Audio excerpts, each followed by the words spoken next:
अब हाथ तो तब खाली होता है जब पति ना हो।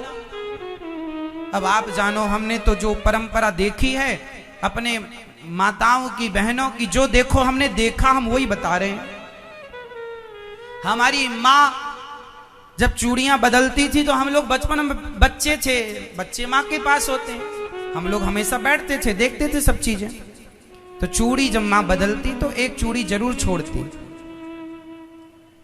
हमने दादी को भी देखा है, तो जो देखा है गांव की और भी महिलाओं को हमने देखा है। हमारे गांव की हमारी मौसी, जो गांव की मौसी होती है, गांव की बुआ, गांव की चाची, गांव की भौजी, सबको देखा।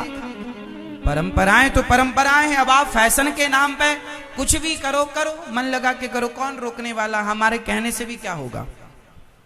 पर जो है सच्चाई, जो नियम, वो हमने आपको कहा। तो पति है तो चूड़ी है, सिंदूर है, इसलिए पति का सम्मान परमेश्वर की तरह करो। एक स्त्री की सुंदरता पति से, स्त्री की सुंदरता पति से है। इसलिए तो कहा, आजकल स्त्रियां मांग नहीं भरती ना, यहीं भरा करो लंबी मांग पति की लंबी आयु के लिए। माता सीता ने मांग भरी, हमारी हिंदू संस्कृति है। माथे पर मांग हो, चूड़ी हो, मंगल सूत्र हो, पांव में पायल हो और पांव में माहौर हो, एड़ी पर माहौर, हाथ में मेहंदी हो। पति ही ब्रह्मा, पति ही विष्णु, पति नर अवतार। जिस नारी ने कंधा पाया, नारी का कंधा पाना का मतलब क्या हुआ? पति के कंधे पर शमशान जाना।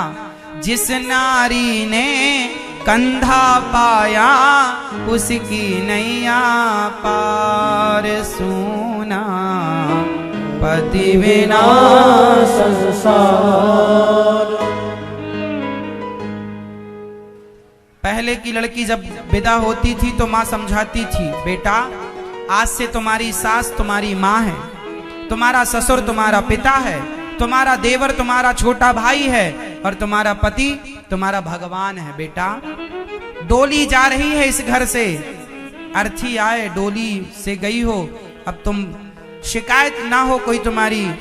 सुख दुख जीवन में आएंगे बेटा ससुराल में, हानि लाभ का मुंह देखना पड़ेगा, विचलित ना होना, हर हाल में अपने पति का साथ देना। पति दो बात कह ले तो चुप रहना, सास कुछ कह ले तो माँ समझ करके चुप रहना, बात बात में उत्तर ना देना। पहले माँ अपनी बेटी को ये सब पाठ पढ़ाती थी, और आजकल की माँ क्या पाठ पढ़ाती है सुनो।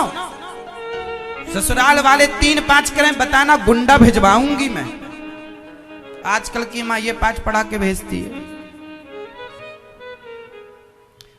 एक लड़की गुटखा खा, एक पत्नी गुटखा खा रही थी, गुटखा दाने दाने में केसर कदम।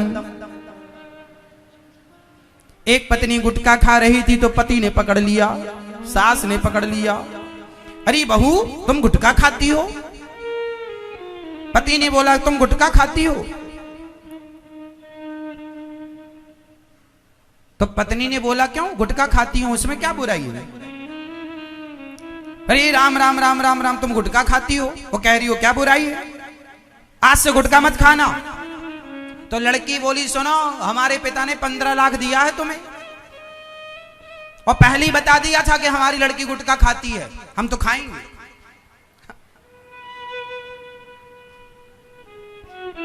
जो दहेज लेते हैं ना, फिर वो गुटखा खा के तुम्हारे मुंह में थूक भी तो तुम बोल नहीं सकते क्योंकि तुम्हें खरीद लिया है, तुम्हारे बाप को खरीद लिया है, और लो दहेज